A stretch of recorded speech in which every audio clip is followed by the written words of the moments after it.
Hello everyone, it's Joe here from Snake Draft FPL, and today it is the big one. My full rankings are revealed. 176 man draft FPL rankings are available. We are now less than a week away from my first draft of the season. The Content Creators Draft League will be drafting Wednesday, August the 2nd, 8 PM UK time. I'll be live streaming the entire thing, so make sure you put a reminder in your phone for that. You don't want to miss it. First draft of the season. I'm very excited, so make sure you come over to the channel and be ready for that. What we're doing today is we've got a full mock draft, 15 rounds, 10-man mock draft, and how I'm going to be doing it is 9 of the 10 picks are going to be drafted straight from my rankings, as if it was auto draft straight from the rankings.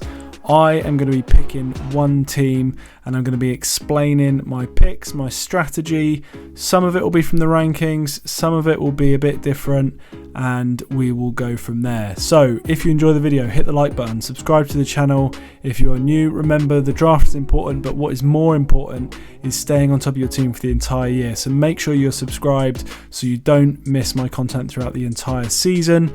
There's way more than just the YouTube. Everything that you need to win your league is in the Patreon. So go down to the description and make sure you at least check that out. Let's get stuck into the mock draft. I'm really excited for this one. So I asked my Discord server what pick they would like me to draft from, and I basically just given them all an option and said, let's have a vote. What one do you want me to take? And overwhelmingly, they went for pick number 6. Which is quite interesting that they wanted me to go from the middle of the pack. I'm actually pretty happy because I really like number 6. I think that's a really good spot in this year's draft. I have taken some creative liberties, as you will see. Let's move over straight into the draft board. Now you will see that in my rankings I have Kane at number 6 at the moment because of his potential move to Bayern, but I'm going to assume for this mock draft that he goes in pick number 3, which again is not where I've got him ranked at the moment, but I think it's more interesting from a mock draft perspective to see me pick a midfielder first, because I think that if you get Haaland or Kane, it really does make the draft a little bit easier because you don't have to worry about those forward slots. So I've taken some creative liberties. Kane has gone pick number 3, and we are going to go from there. Now, as per my rankings, the next pick available to me, and the one that I would certainly take in this scenario, is Bukayo Saka, and I'd be very happy to take him in the first round. Fantastic pick on penalties, no question about it. So you can see the first 6 picks there, and these are what I kind of think are the big 6. Haaland, Salah, Kane, Bruno, Rashford, Saka. I think those 6 are ahead of everybody else, and if you can get one of these 6 true premium assets, I think you're in for a really good season just to start it off. So I think pick 1 to 6 is ideal this year because I do think there's a bit of a gap. I think pick 7 is a really tough one to come in from because you've got a lot of options after these 6 have gone, and I think there's a lot of different ways you can go from pick number 7. So I will fill in the rest of these from my rankings, and we will see where we stand when it comes back to me. Okay, so you can see the next 8 picks have gone. KDB, Son, Trent, Jesus, Odegaard, Foden, Martinelli, Gakpo. Now, in this situation, in the actual draft, I'd be gutted when pick number 7, Gakpo, went, because that is someone that I'd be really, really looking to target in that second round if I've got a mid in the first round. Now, at this stage in the draft, if I look over at my rankings, the next available player is Luis Diaz. Now, Saka and Diaz would be a very strong pairing, but there's a problem because I have got, after this pick, 10 more picks until my next available slot. Now, if I look at my rankings, I mean, obviously for the purpose of this, I know they're going to go exactly as my rankings, but I suspect the draft will generally go pretty close to how my rankings are anyway. The next 10 picks involve Watkins and Nkunku, Isaac and Darwin. That would mean for my third round pick, I would definitely need to take a forward, and I'd be looking at Ferguson or Jackson. Both okay picks, and I would be tempted, but the next available forward is Ollie Watkins on my ranks. Now, I actually think I would definitely, in this scenario, skip Luis Diaz, even though I do think he's a marginally better pick, and go straight in for Ollie Watkins, just to make sure I've got that forward slot taken in the first two. Now, there are situations where I wouldn't do that. For instance, if I had Foden available, I probably would still go for Foden. If I had Odegaard available, I'd probably go for Odegaard. As I said, I really wanted Gakpo in this slot, but he's gone, so I will definitely be going for Ollie Watkins and just skipping over Luis Diaz, which is a shame, but sometimes you have to take the available forward. So Saka, Watkins first two, I'm pretty happy with that. We'll see how it rolls on for the next 10 picks.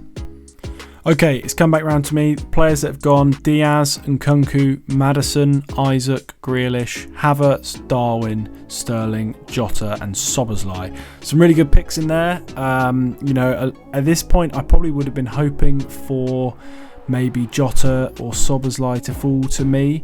I think I'm in a good position where my first two picks are both absolutely nailed on players. I don't need to worry about minutes risks, and that's going to kind of inform my next pick.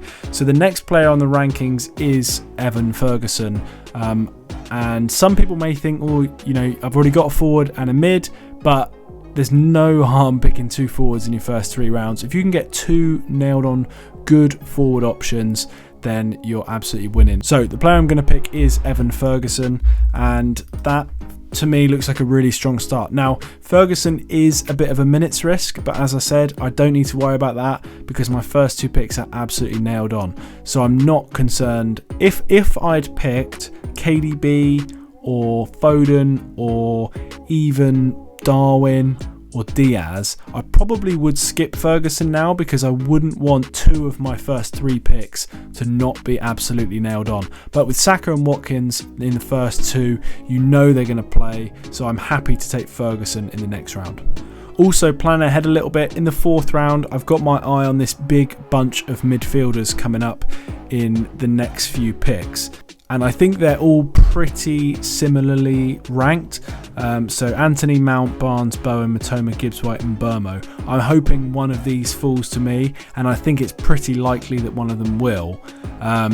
So I'm happy to take another forward and hope that one of these mids drops to me in the next round. Okay, so the next 8 picks have fallen: Jackson, Anthony, Mount, Barnes, Bowen, Matoma, Solanke, Morgan, Gibbs-White. Now, the eagle-eyed amongst you may have noticed in my rankings that Solanke would actually be after Morgan, Gibbs-White and the player that I'm about to pick.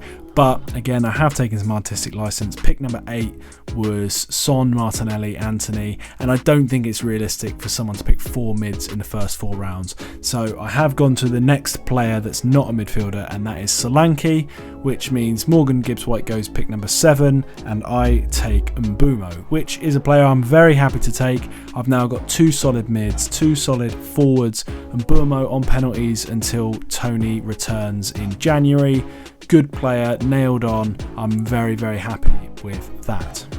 I also think 4 rounds in, this is the ideal start. 2 forwards, 2 mids. I don't have to worry about forwards and forward scarcity because you can play a 3-5-2 or a 4-4-2 all season long and have absolutely no issues. So I'm not worried at all now about my third forward. I will try and get one if the opportunity arises and someone that's decent, because I like to have as many attackers as I can, but I don't have to skip over a good value pick to take a forward, which is something I don't like to do. So I'm happy with how this has gone. I've got a decent wait until the next round, 10 picks to go. We'll see what's gone and what's left after that. Okay, so the next 10 picks have fallen: Awanai, Wilson, Trippier, VVD, Sancho, Eze, Cunha, Wissa, Morris and Raul Jimenez. Now, in reality, I don't actually think all these players would go here. The thing with the rankings is the overall rankings, I have a lot of forwards really high up because it just protects you against going into round 5, round 6, round 7 with no forwards. But as you can see on this draft board, there are plenty of teams with a lot of forwards, and drafts do go like this sometimes. If a lot of players pick forwards early, people start to panic and then also pick forwards early because they then don't want to be left without any forwards. But I don't really see the likes of Cunha and Morris being picked this early if teams already have 2 forwards. But I'm going with the rankings and we'll see what happens next. So it's my pick now, and I am looking 2 forwards, 2 mids. The next available player on this list is Amdouni of Burnley, the new Burnley forward. I would not pick him in this scenario. I've already got 2 forwards. I think he's only that high on the overall rankings because of the scarcity of forwards. I'm not scarce of forwards, so I'm going to skip straight over that. Next, we have a load of defenders. Now, I don't like drafting defenders. I like to wait as long as possible. The main reason is I think there's a very small gap between the best defenders, apart from Trent, and VVD and Trippier to an extent as well. Other than those 3, there's a very small gap between the good defenders and the defenders you can get on waivers, whereas there's a massive gap between the good mids and the mids you can get off waivers. So in this scenario, with only 2 mids in the first 4 rounds, I am going to be looking to my next block of midfielders, and this is definitely where rankings, the difference between the 26th and 27th ranked midfielder is not much at all. So from about round 3 onwards, I don't really stick blindly to even my own rankings. So the next block of mids: Bernardo, Diaby, Mudryk, March, Johnson, Wilson, Andreas. Well, in this scenario, I've already got Ferguson, who's a slight minutes risk, so I want someone that's nailed on. So that rules out Bernardo Silva for me. That probably also rules out Mudryk as well. March to an extent is gone as well from that because I've also already got Ferguson, so I'm not interested in March really. I don't really want that double up. So Moussa Diaby looks like a real top player. I do already have Watkins, so I would be a little bit concerned about the double up, but because he is exciting, I'm pretty sure I could use him for trade bait. Him or Watkins I could definitely get a good trade for. They are certainly high value, so that is who I'm going to pick next. So we've now got 3 mids, 2 forwards, perfect start. This is exactly what I like to see. Fleshing out the attackers. Not many defenders have gone anyway, so I'm not even worried about that. But we'll probably go for a defender next round if a premium's available. If a premium's not available, I may end up getting another attacker, but we'll see how the picks fall. Okay, so 8 picks gone, 7 defenders and 1 forward. Obviously that is partly due to how I do my rankings, where I kind of block positions that I think are all of similar ranking. But I'm not surprised because that does happen often in drafts where a couple of defenders fall and then people think, okay, we're picking defenders now, and you do quite often see runs of 7-8 defenders in a row. The decision I have here is, are Robertson, Zinchenko or Ruben Diaz much better than a defender I could get in the next round, which would maybe be the likes of Pedro Porro, Rico Henry, Varane, Estupiñán? I personally don't think they are. I don't think they're that much better. Robertson's attacking threat's gone off a cliff since the change in systems. Zinchenko's injured at the moment. Ruben Diaz, he's a good pick. I would like to have a City defender, but you just can't rely on him. So I'm going to skip a defender once again, and this is something I do all the time. I am going to go for another mid, my 4th midfielder pick, and that player is going to be probably Mudryk. I think I've got plenty of nailed on value. It's time to take a punt. Mudryk could be a very high potential. He's got a high ceiling, low floor as well, obviously, but I think he suits this team well because I have got a lot of steady players in there. So he's in, 10 picks to go until my next pick. Hopefully I can snag a good defender in the next round. I'm pretty sure I will be able to, so we'll see how they fall. Okay, so Robertson, Zinchenko, Diaz, Bernardo Silva, March, Edouard, Johnson, Wilson, Andreas Pereira, Martial have all gone. So that is that middle block of mids that I was talking about, all gone now. That's fine. I'm not worried about a mid for a good few rounds now. I definitely want to take a defender now. There's quite a lot of defenders falling. Next on the list is Pedro Porro. and I'm pretty happy with that. I think Porro's a decent pick. He's very attacking, looks like he's going to be playing. And yeah, I think for my premium defender, obviously Spurs defence hasn't been great, but under Poch, the fullbacks could be very attacking. So I am definitely going to go for Porro. And my team's in pretty good shape here. I don't really need to worry about positioning anymore. I've got 4 mids, 2 forwards and a defender. So, you know, I'm comfortable with the core of my team in that first 7 rounds now.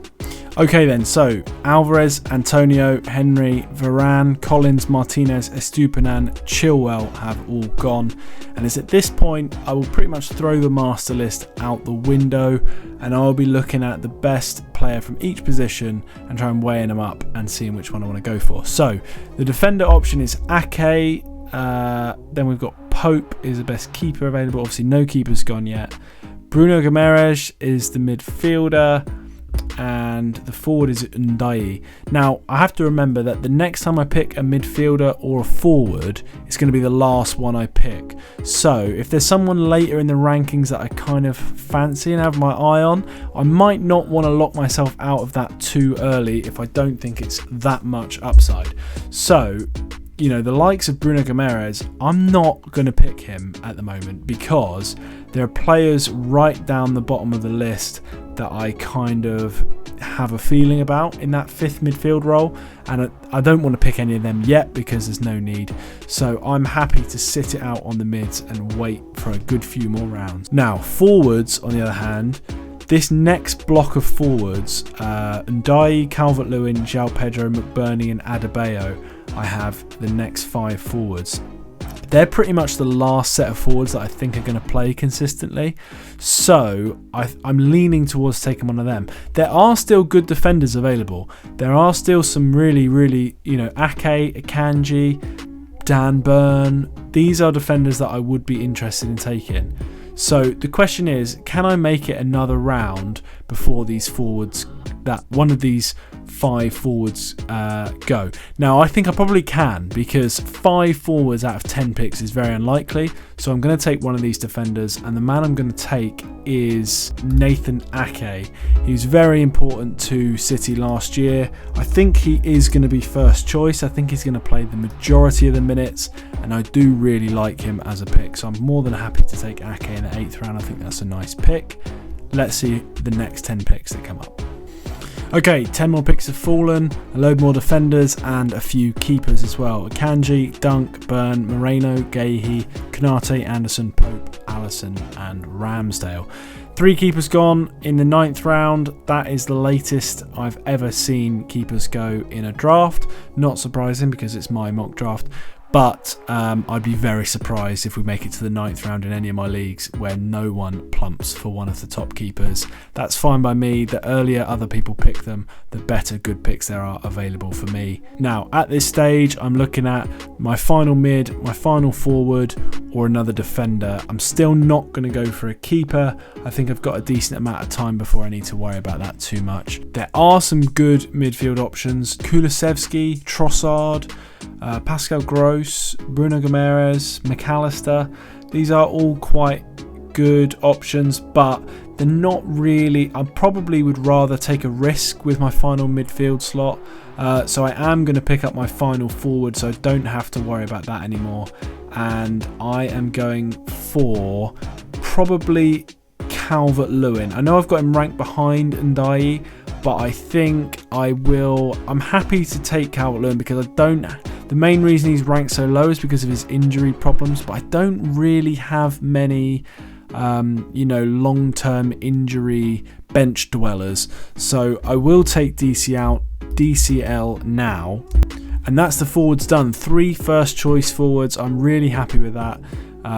Watkins, Ferguson, DCL. No big teams, but that's absolutely fine. You know, you get points based on the player, not who they play for. So I'm very happy with that. Let's see what's left when it comes back round to me. Okay, back round to me. Bruno Guimaraes, McAllister, Kulusevski, Joelinton, Trossard, Buendia and Gross have all gone, as well as Ben Mee, the first of the next defenders. You may have noticed that in round 7 I accidentally drafted 4 forwards to pick number 7. So they have Henry and Alvarez have swapped over. My mistake. I knew I was going to do it at some point, but yeah, oh well.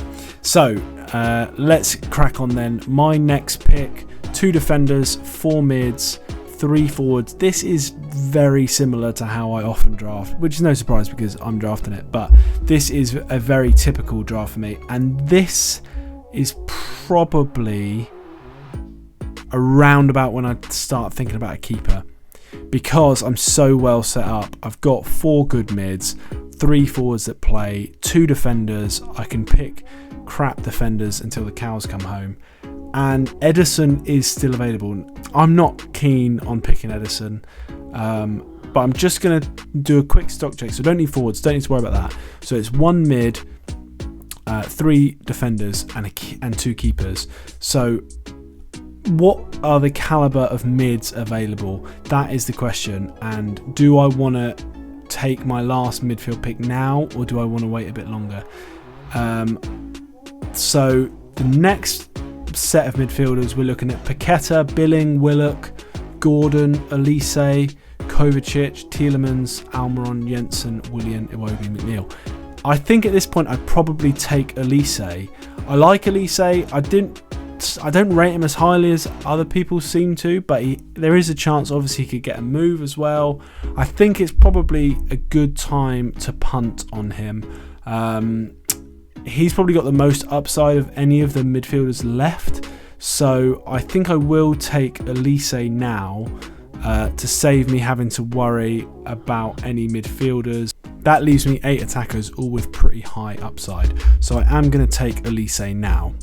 Now, in reality, I don't think Elise would get to the 10th round. I really don't at all. But as I said, I don't think this many forwards would go this early, as well as a lot of these defenders I think would probably wait a little bit longer as well. But this is a pretty good thought exercise for me to kind of shake out my rankings as well. They will continue to be updated until the season gets a bit closer, so I may rejig some of these. Okay, so at this stage, round 11, I'm definitely going to pick up a keeper, and seeing as there's so many available, I would be pretty sure that I can go for one of my favourite rotations this season. You might think, well, Edison's next in your ranking. Well, I'm not going for Edison. I am going to I'm going to try in round 11 and 12 get 2 keepers back to back, which isn't something I'd always do, but if you've got a particular rotation in mind and you think you can get both of them, then it's a great time to absolutely lock in your keeper spot for the entire season. The rotation I'm going to go for is probably my favourite one. It's quite attainable as well, and that is going to be Brentford and Fulham. Obviously there is a bit of we're not 100% sure who's going to start in goal for Brentford at the moment, at the time of recording, but by the time we draft I'm pretty sure we will. So I'm going to go for Raya now.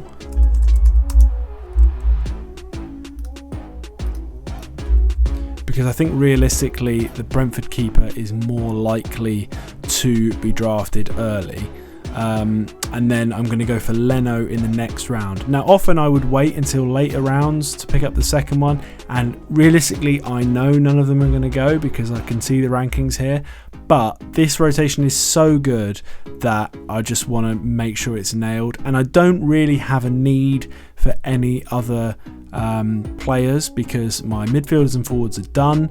Defenders, I've got 2 premiums that I'm going to start every single week. The other 3 spots I'm going to rotate, so I can wait until the final rounds to pick those. I'm in no rush at all, so I can concentrate on getting the keepers I really want. Okay, so as I said, the players that have gone: Paqueta, McBurney, Adebayo, Robinson, Welbeck, Tete, Romero and Billing. I'm going to lock up this goalkeeper rotation, so I don't need to worry about it anymore. I honestly think I would pick Raya and Leno if I knew Raya was going to start, obviously, or potentially Flecken if Raya leaves. I think I'd pick this pair of keepers. The rotation is so good, I'd pick it over any keeper in the game. I would rather have these 2 than Alisson, Pope, Ramsdale, any of them. I would pick these 2 keepers above them all because I really think the rotation is that good. So that's forwards, mids and keepers done. I just need 3 defenders now. This is reasonably typical of how it would go. I normally need either 3 defenders or 2 defenders and a keeper in the last 3 rounds, or sometimes 2 keepers depending on how it's gone. So I am happy at this stage to continue and hopefully lock in a good defender. Okay, we're on to round 13 and I am looking to pick up 3 defenders in my last 3 picks. So I'm looking at the options that are available: Badiashile, Sergio Gomez, Van Heck, Wan-Bissaka, Ream, Udogie from Spurs. I think at this point I would probably go for Wan-Bissaka. I think he's probably going to start the majority of the games for United, and I want someone that's pretty assured of playing, but I'm not wedded to someone that absolutely must play. But as I said, I think Wan-Bissaka is going to have the spot for the most part, so here's the one I'm going to go for.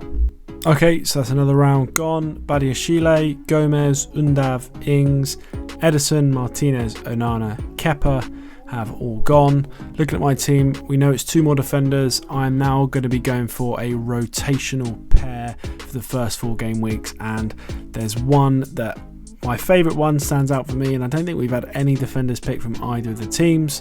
So the man I'm going to take now is Tarkovsky.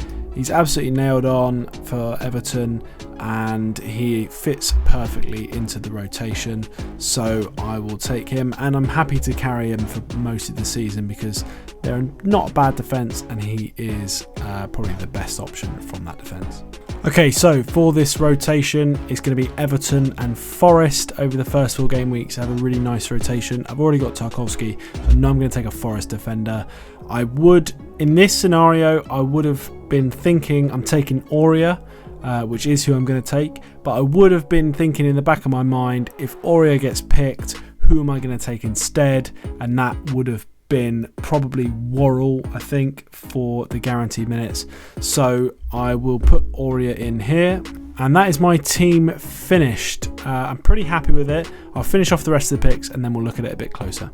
Okay, so Hennessy, Fotheringham, Shea and Neto, the final 4 picks to round out the finished draft. Now, I know this isn't too realistic because in reality, a lot of these picks would have gone very differently. You'd never see Ederson go in the 14th round, for instance.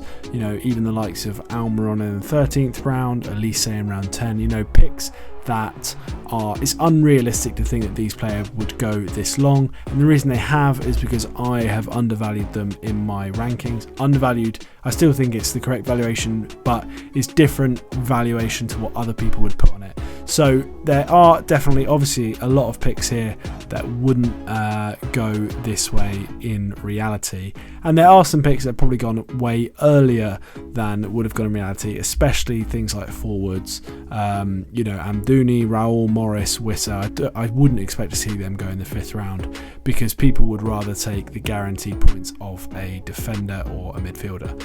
But it's just a pretty good thought exercise, I think, to run through to see how I'm not too worried about the other teams. The whole point is to kind of focus on how I make my decisions, what my thought process is when I'm going for certain players and certain positions, and trying to go from there. So the team is Raya and Leno in goal. Very happy with that. Great rotation, as long as Raya stays, but Flecken's not gone, so I can always pick him up on the waivers if it looks like that's going to be a problem. Defense is Porro, Ake, Wan-Bissaka, Tarkovsky and Aurier. Very happy with that.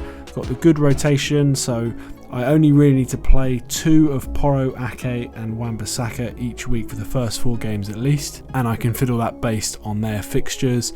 Midfield 5, Saka, Mbumo, Diaby, Mudryk and Elise. Very, very strong.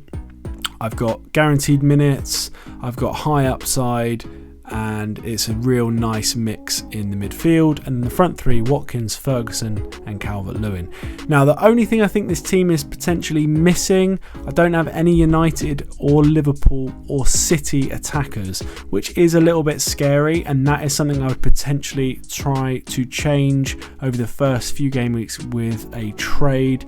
I think something along the lines of just kind of eyeballing it. I'd be looking to offer some, if DCL starts quite hot, then something like Diaby and DCL, maybe Darwin and like some fodder. That might be quite a good play. I'm definitely going to be trying to combine value for some of these midfielders, doing like a 2 for 1, so that then I've got a space for the waivers, because at the moment I don't really want to waiver out any of these mids, which is always a little bit worrying because I do like to play the waivers as much as I can. But there we have it. That is the video. As I said, it's not 100% realistic because we're just basing off rankings, not actual people's picks, but it's definitely an interesting thing to do just to kind of think through your draft strategy that you'll have on the day. If you enjoyed, oh, I forgot to say, if you want to look at my actual spreadsheet of rankings, there is a link down below in the description. It is on the Patreon, but it's free for everyone. You just have to access it via the Patreon. You don't have to sign up. Anyone can access it. But the link is down below in the description for that. While you're there, I'd have a look around because there's loads of stuff on there that is very valuable. That's about it. So if you enjoyed the video, hit the like button, subscribe to the channel if you're new. As I said, we have content for the entire season, so make sure you subscribe so you don't miss it. Thanks for watching, and we'll see you next time.